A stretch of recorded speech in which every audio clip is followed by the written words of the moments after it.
My name is Carter, and I read over 20 books this month, so let's talk about them. Hello, welcome to the book wrap up for February. I'm curious to see if you guys like these separately or if you want them in my monthly reset, but I had too many books to talk about this month to put it in a monthly reset, like too many. My name is Carter, I'm 24, I work a corporate job, and I like to read about spicy romance. Make sure you guys follow me on Instagram because I post my real-time book reviews and I love chatting on my DMs with you guys about like books we've read and if you liked it, if you didn't like it. It's kind of like a mini book club basically because I don't have time for a regular book club. But honestly, let's get into it because I have so many books to talk about and I'm going to give you guys the breakdown on how we're going to do this. We're going to talk about the book. We're going to give a little mini plot summary. I'm going to give you guys the stars, tropes if there is any trigger warnings that I know of, and then just like my overall thoughts. So my first book for the month was The Maid by Nita Prose. I don't have it. I sold it. I gave it 3 stars. It was originally 3.5 and I bumped it down because I really didn't enjoy it that much. This was a debut novel, very hyped up by Indigo, which is a bookstore in Canada. You know, the reviews are really mixed on this. The plot twist, super unnecessary, super obvious. The book, super obvious. It was like a whodunit clue mystery. It's really hyped up as one of the most anticipated reads for 2022 and I just don't think it hit the spot. Basically, it's about this maid. Her name is Molly the maid. How friggin' obvious and charming is that? And goes to work. She's a maid at a really nice hotel. And then she finds this wealthy man named Charles Black dead in like their hotel room that she's cleaning. And it's basically a whodunit situation. I thought it was pretty obvious. I would read more of Nita Prose's books. Like I said, this is a debut novel. But she reminded me a lot of Eleanor Oliphant, to be quite honest with you. And it wasn't like heart-touching like people were saying it was, to be quite honest. The Kiss Quotient, I gave this 5 stars. This had no business being so cute. I'm shocked I liked it this much because when there's like a workplace romance, I don't usually love it when I can't relate to the job and she makes algorithms and stuff, so I wasn't sure if I'd like this. I've had it on my shelf a long time. It was stinking cute. This is basically about a girl named Stella. She has Asperger's and she hires an escort and his name is Michael and he's like super hot because she's like, I want to know how to do it, you know what I mean? So she hires this escort. Obviously, you know, we can all figure out how this one turns out. They loved their relationship dynamic, very much a successful woman, the man who thinks the woman's too good for him. I love that. I eat that shit up in a book. Okay, it's so cute. Pretty steamy scenes for a romance book. Overall, super quick, light read, loved it. Next is Talk Bookish to Me, which I originally gave 5 stars. I'm giving 4 now because you want to know what I hate the most in this world is when you're 3/4 of the way through a romance book and they have a really simple misunderstanding and like break up. I hate that. I know it's like very popular in romance books. I hate it and that's why I bumped it down. Otherwise, it's a 5-star read. Basically, it's about this girl. Her name is Kara and she is a romance novelist and like a bookstagrammer, which I kind of like love that whole like social media and a book thing. Maybe it's because I do social media. And her best friend is getting married next week and then her like first love Ryan shows up to the wedding party and then he needs somewhere to stay and like, you know, they're trying to like plan the wedding together. And this had enemies to lovers, second chance, forced proximity. Those were really good tropes. All those together, chef's kiss. The characters were likable. They had good banter. The beginning of the book actually hooked me, which doesn't happen often, but like the first chapter, I was like, I'm into this book. And I also like books within a book, and she is a historical romance writer, so I liked that element of it. Overall, super cute, underrated read. This came out last year, and like I've heard no one talk about it, and I'm super excited for her 2022 release. Next is The Trouble with Hating You, and I give this 4.5 stars. This was cute. I got it on like a Kindle daily deal for like 99 cents, I think, and I loved this book. Basically about this like super independent engineer. Her name is Leah, and she is from like an Indian background. I'm just like looking to make sure I got this right. Okay guys, I want to give you guys the right info.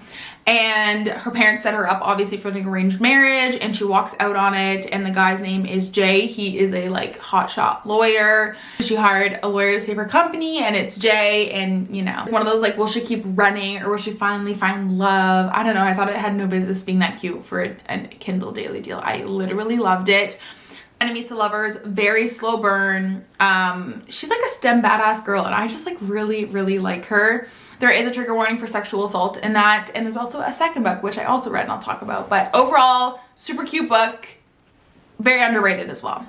The queen herself, Sherry Lapina. I've had this on my shelf for so long and I haven't read it, and now I'm sad I read it because I want to read it again for the first time. So fast paced, such a page turner. Did I say 5 stars? 5 stars. Basically, it is about the Merton family, and the parents, Sheila and Fred, are murdered on Easter dinner, and they have 3 adult kids, and it's told from multiple POV of trying to figure out like who done it. So good. If you need something to get you out of slump, this is it. I think I read this in one sitting on the couch. It was absolutely amazing. It kind of felt like Knives Out in like a fun book form. I really vibed with it. So many suspects, and I did not know who did it until they told me. Like, I had no clue. It was literally amazing. 10 on 10. I wish I could give this 6 stars. I loved it. Twisted Hate came out this month, which is the 3rd book in the Twisted series by Anna Huang. 5 stars, obviously. Twisted Games is still my favorite because I love a good royal, forbidden, bodyguard romance. But this, actually it's really hard to pick if I like this or Twisted Love more. I find her books in the series get better and better. I don't know how she does it. I've tried to explain this book so many times that I'm like so all over the place, maybe because it's 7:30 in the morning. But the 3rd book is about Jules and Josh. Josh is Jules' best friend's brother. There we go, I got it. He's a doctor. She's studying for her bar exam to be a lawyer. So this one is very much best friend's brother, forced proximity, enemies with benefits. Their dynamic, so good. The spicy scenes, so good. The banter in this, so good. The book got better and better, and I also love when you get to see the previous characters from books. So we got to see Alex and Ava and Bridget and Reese. She's thick too. Amazing. 10 on 10. I can't talk enough about it. I loved it so much. Okay, next was American Queen, which I gave 4 stars. This is by Sierra Simone. I love Sierra Simone books. I can't tell if I loved or hated this, honestly, to be really honest. This is one of those books that took me like 3 tries to get into it. I would read the first chapter and I'd be like, nah, I don't really vibe with this. But basically it's about this girl named Greer Galloway, and she is kind of like in a love triangle. Anyways, a few years back, she got this like forbidden kiss from this guy who is now the president of the United States. It also has some like weird fantasy in it. Like, I don't understand where Merlin comes in. Like, is this a fantasy world? I'm very much not sure. But it's like a controversial love triangle with politics. Very spicy, very MMF if you're into that kind of stuff. It's forbidden love, second chance, love triangle. It was cute. I just don't think I liked the whole idea of it, but it was still 4-star. Like, I see how it's really popular. Next is Good Girl Complex, which this one disappointed me. I love Elle Kennedy, and I bumped this down to a 3.5 stars. It's basically the After movies meets Outer Banks, like the whole good girl, bad guy, and then in like a little like Outer Banks kind of town. So it's about a girl named Mackenzie. She goes by Mac. She's like a people pleaser, obviously, has rich parents. And then they move to Avalon Bay, which is like a beachside town, and she's dating someone, and then she meets this guy named Cooper who's like a bad boy. And yeah, it's like kind of very much like After vibes, to be honest. It was really predictable, and the one reason I bumped it down is I hate the cheating trope. I hate that we glorify that. It's not the vibe. Sorry to spoil that for anyone, but just an FYI. I mean, for some people that doesn't ruin reading a book, so go for it. But the ending was rushed. It wasn't her best book, and I was a little disappointed by it. If you want something to like bring to the beach on spring break, it's a super fast-paced, easy read, but it wasn't anything like special, if that makes sense. Okay, the next was The Summer Proposal by V. Keeland. I love her books. This was 4 stars. It's about a girl, and she's going on a blind date, and then this guy crashes her blind date. His name is Max, and he's a hockey player, and he basically is like, hey, if this blind date doesn't work out, like, come to the hockey game. And then she goes to the hockey game, realizes he's playing in the hockey game. He's like a rich hockey boy, so if you like sports romance, kind of, this is for you. And then basically he proposes that they like spend the summer together, and then obviously, like, you know, it's just for the summer, and then, you know, yada yada yada. This was pretty cute. I liked the unique plot of it. Like, I feel like V. Keeland always has pretty unique plots. It was like a strong female character. She knew what she wanted. I found some of it a little weird, like the relationship she had with her like husband slash ex who's overseas. But overall, quick, fast-paced, cute read. Can't complain. Next is First Love Take 2, which is the second book after Trouble with Hating You, and I give this one 4 stars. This one is about Preeti, who is friends with Leah, the main character in the first book, and she is finishing, I want to say, medical school and going into residency. And basically she has to like find a place to stay, and her friend is like, hey, you can like stay at my apartment, but FYI, I'm also renting a room out to Daniel, which is her ex. And you basically go the whole book trying to figure out why Preeti broke it off with Daniel. Like, you never really know. It was like a really cute second chance romance, honestly. It was like really sweet. slow burn, very lovable. Like, I can't complain. I just preferred the first book a little bit more. Okay, the next was Complicate Me by M. Robinson, which I gave this 4 stars. This was a TikTok read for me. I didn't even, like, I had read so many of her books and I can't believe I missed this one, honestly. Like Childhood Friends to Lovers kind of reminded me of Love in Other Words in the sense that you get this, like, you're going back to the beginning and going up to like current time, if that makes sense. So this is about Alex and Lucas, and she has like this group of boys growing up, and then it's just about her relationship with Lucas and like how it evolves over the years. The book stressed me out, and then it wrecked me, and then it wrecked me over again. It's just a really cute like coming of age, friendship first, can they make it work a second time book. Small town romance vibes. It was cute. Okay, then another disappointing read this month, Greenwich Park by Katherine Faulkner. This one was very, very disappointing. I don't know, I feel like it's getting mixed reviews. This is basically about a girl named Helen, and she meets this girl named Rachel who's a single, oh, Helen's pregnant, by the way. Meets this girl named Rachel, a single mom, at like a prenatal class, and then, you know, they become friends, and then, you know, Rachel takes it too far and kind of gets like too close. That's just kind of like about, you know, their weird dynamic. It was very descriptive, like almost too descriptive, to be quite honest. I liked her writing style, so I definitely think I'll read future books from Katherine Faulkner. Super predictable. It's from like around a 3-person POV. To be honest, I bought it because the cover is really pretty and like the side of it's really pretty. I do buy a lot of books for this reason. The storyline was okay. I found it really slow to drag, and it dragged on and on. And also medically it wasn't accurate, which really bothers me in a book, but I'm sure that doesn't bother everyone. But I did not find it suspenseful at all. It almost seemed like more of a drama than a thriller because it was totally obvious what was happening. Yeah. A little disappointing, 3 stars, yeah. Next was a book that I actually picked up at the grocery store, and I had never heard of it, but once again the cover really intrigued me. This is If I Disappear by Eliza Brazier. I gave this 4.5 stars. I was not expecting to like this as much as I did. Debut novel, solid, amazing. We'll be reading more of her books. This book is about a girl named Sarah. She listens to a lot of true crime podcasts. Her favorite is by a girl named Rachel. And then Rachel goes missing, so Sarah goes to like try and find out what happened to her. And she goes to her like little isolated farm hometown and tries to like investigate. And this was so dramatic. I was on edge the whole time. I read this in a single sitting in one morning off of work. Lots of suspicious characters, like super creepy and dark. Every character truly added a layer to the storyline. Like, she absolutely killed this with it being a debut novel. I was suspicious of everyone. The only thing I will say, which is why I knocked off 0.5 stars, is the ending kind of left me a little, like with a lot of questions. But overall, like super great, fast-paced thriller read. Super creepy, great for if you're like a true crime junkie. I loved this. Okay, I'm telling you guys, this month was like full of disappointing reads. I read The Christie Affair by Nina de Gramont. This was a 5-star read. It was executed as a 3-star, so it was just, yeah. Basically, I'll just like read you the back. It says, why would the world's most famous mystery writer disappear for 11 days? What makes a woman desperate enough to destroy another woman's marriage? How deeply can a person crave revenge? This is about a girl named Nan who is sleeping with Agatha Christie's husband, Archie, and it kind of goes through that whole affair ordeal. I did not enjoy the narrative style of this book, which once again is just kind of like a personal preference. She rationalized a lot and she had to justify things, which I really just didn't like. There's a lot of unanswered questions, a lot of plot holes, a lot of unexplained events that just don't make sense. Personally, I got this because of being called The Christie Affair. I would suggest renaming the book because all the Goodreads reviews I read were that they didn't understand why it was called The Christie Affair and it wasn't about Agatha Christie. So yeah, it just, no. Okay, next is my first and only 2-star read of my whole life, which is Rake by L.G. Sheen.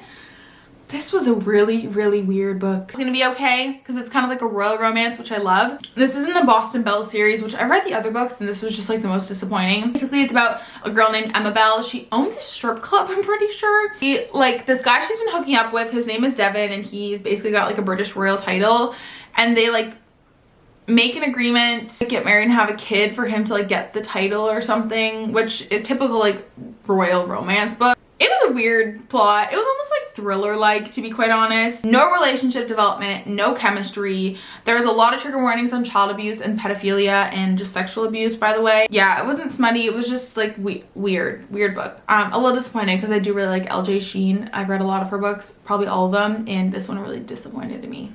You guys.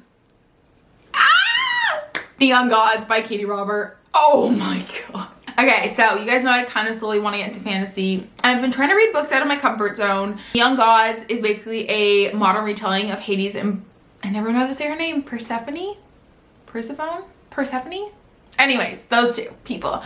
I was hesitant, but I think this is a really good place to start if you want to get into fantasy. Like, it's a good bridge because there is a lot of world building. Super spicy. I really loved it. You guys will see I read more of her books this month. Like, I didn't expect to enjoy it this month. It's basically just about Persephone, and she escapes Olympus and she like runs across to the lower city, which is technically like the underworld in the modern world, and Hades doesn't really capture her. He just helps her, and then you know what happens from there. It's very much like kidnapping, lover, enemies to lovers situation. It's so good. This book had no business being this good. It was amazing. I highly recommend, even if you don't think you're going to be into it, you're going to be into it. It's so spicy. Okay, next is Evidence of the Affair by Taylor Jenkins Reid. This is a short story, a little novella, 4 stars. Great little story to get out of a slump. Woman, husband is sleeping with someone. So the woman writes to the woman he's sleeping with her husband, and then they start communicating via letters, which I thought was kind of cute and interesting. It's just about them writing back and forth in letters. I don't know how I felt so many emotions in 100 pages. It was a super cute read. If you need to get out of a slump, you know, if you've just read some bad books like I did and you just kind of need something quick and fast paced and cute and warms your heart, that's it. Ending was super sweet. Highly recommend. Yay! Y'all know it was coming. This month really slapped for new releases. Terms and Conditions by Lauren Asher, which is the second book in the Dreamland Billionaire series. Dreamland is basically like a Disney, so obviously I'm super into this book. Lauren Asher is the mother effing queen of grumpy sunshine. Okay, so good. This one is about Declan, who is destined to be the CEO of like the Dreamland Empire next. But his inheritance clause that his grandpa's gonna give him says he has to get married and I think have a child in order to get his inheritance. So basically his assistant, Iris, is like, hey, I'll marry you, whatever, like I'll help you out. And you know what happens when there's a grumpy sunshine, marriage of convenience, workplace, enemies to lovers, forced proximity, and planned pregnancy thing, okay? Every scene, every chapter, every banter of this book was like banger after banger after banger. So good. Also, her books are just so beautiful. Groveling on a whole new level. One of my favorite tropes is like the cold-hearted man who only has a soft spot for his girl, and this book just really hit. We love interracial couples. Oh, this book is just so good. Please read it, okay? It's so good. Great place to start to get into romance. Not necessarily the spiciest, like it's not Katie Robert level spicy, but it's pretty spicy. Okay, next I read a novella by Jessica Kane, which is really great if you want to get out of a slump. I gave this 4 stars. Basically, it's about a girl named Josie who's 18 and she's been in love with her best friend's father for years. His name is Gunnar. He's like a divorced workaholic. This had a lot of wicked role play. This had no business being so spicy. This was off the charts spicy. Our best friend's dad's romance, if you're kind of into that. Just like whatever, average spicy novella, nothing like crazy out of this world. 4 stars. I read Electric Idol, which is the second book like after Neon Gods, and this one follows Psyche and Eros, which Psyche is Persephone's sister and Eros is Aphrodite's son. It's very much like the I have to kill you so let's get married vibe, which chef's kiss, we love. Basically Eros is tasked to kill Psyche, and then he's like, hey, I can either just like kill you bang bang right now, or we can get married. Smut in this book, I mean, Katie Robert knows how to write smut. Like, this is just so spicy. Homegirl delivered in this book, okay? This was just like, wow. I also really appreciate Katie Robert is always keeping her cast super diverse. Psyche is like a plus size Instagram queen. Also, you get the crossover between Hades and Persephone, which I love. Just like love when authors like intercorrelate their books. 4 stars, not for any reason other than I just didn't like it as much as Neon Gods, if that makes sense. I read The Paris Connection, which 3 stars. It was a little disappointing. It's basically about a girl named Hannah and her boyfriend Simon. They're on a train traveling to Amsterdam for Simon's sister's wedding. I guess in Europe the trains sometimes they split and go different ways. So Hannah's on the back and he's on the front. and she ends up in Paris. Very much like a figuring my life out kind of story. There wasn't a lot of actual Paris action, to be honest, for it being called The Paris Connection. I just didn't like the main character, which is the main reason I didn't like this book. She's very negative. It was just not my vibe for romance, but like if you really like the whole like love at first sight cliche thing, you would love this. I just personally don't like that. Very insta-lovey to me, which once again I don't like. If you're in the mood for like a fast-paced romance travel book, I mean, pick it up. It's cute. It just wasn't my favorite necessarily. Honestly, the ending kind of had me shook that she like really went that far for the situation, but to each their own. Okay, last book I read this month is Desperate Measures. 5 stars. Katie Robert freaking killed it. I've had this on my TBR for so long. Y'all know I'm a big Disney person. I wasn't sure if I was going to like Disney retelling. This is basically like a very, very loose modern retelling of Jafar and Jasmine, like Aladdin vibes. Basically, Jafar is still the villain. He's very kinky. And he kind of claims Princess Jasmine after stripping her father of like his title and his money. If you're into like the daddy, baby girl thing, this is like very much up your alley. It's not a dry chapter in this book. This whole book had me on the edge of my seat. I read this last night. I could not go to bed, hence why I look exhausted. Oh my god. Katie Robert does describe this book as a consensual, non-consensual story. So just a heads up, if that's, you know, your trope, you're in for a treat. If it's not, you know. But it was really good. As someone who's like very triggered by like sexual assault and stuff, it was really good. I really enjoyed the book. I don't know where she gets her ideas from, but this was so wicked. The only thing I didn't like is I don't really know the timeline of this because there's talk of Hades in this, but he's like sleeping with someone else. So I don't know if this is supposed to be connected to like the Neon Gods book in that series, but that kind of threw me off. But overall, there's like 5 or 6 books in this series and they're all based on loose modern retellings of different Disney stories and they're all correlated. So 10 on 10, amazing. Okay, I'm not going to count this as like a book I read this month, but because Hook, Line, and Sinker is actually up for delivery today, I reread the last half of It Happened One Summer because I read this last summer and I kind of forgot, so I'm not counting that, but I did reread the last half of it because I didn't have a lot of time. That is my book wrap up for the month. Hopefully you guys can have this on while you're like planning your month out or just hanging out or something. Honestly, I know it was really long, but I read so many books and it was an interesting month for books. So I hope you guys enjoyed. Let me know if you guys want to keep seeing these separately or in with my monthly resets, but I read a lot of books, so it's quite easy for me to do them as a separate video. I hope you guys enjoyed. Let me know what your favorite book of the month was for February. I'd love to know down below, and I'll talk to you guys next time. Bye!